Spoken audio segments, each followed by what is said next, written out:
এক ভিক্ষুক রাস্তা দিয়ে যায়, এক জমিদারের বউ রাস্তা দিয়ে গেছে।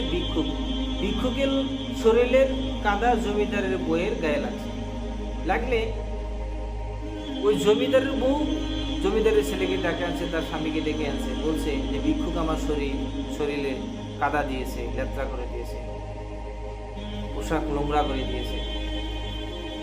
ওই জমিদারের ছেলে তার বউয়ের শরীরে কাদা দেখে তার গুসাকে কন্ট্রোল না করে ওই ভিক্ষুককে, শুধু ভিক্ষুক ছিল না, সে একজন বৃদ্ধ মানুষ ছিল, তার গালে বসাই দিয়েছে খুব জোরে।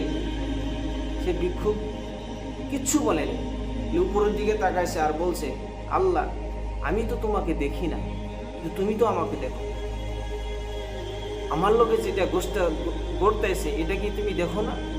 ভিক্ষুক বলতে দেরি, মরতে দেরি হয়। তখন জমিদার আসছে প্রতিশোধ নিতে, বদলা নিতে। তখন ভিক্ষুকে হাসে আর বলে, মহব্বতের খেলা এরকমই হয়। তখন জমিদার বলছে, কিসের মহব্বত, কি খেলা? বলছে, আমি তার স্ত্রী গায়ে কাদা লাগিয়েছিলাম, তার স্বামী তার মহব্বতের খাতিরে সইতে পারে নাই, আমার গালে বসায় দিছে। আমাকেও একজন ভালোবাসে, সেও সইতে পারে, সে তো আমাকে গালে বসাইছে, আর আমারে যে ভালোবাসে সে সইতে পারে নাই, সে জানটাই নিয়ে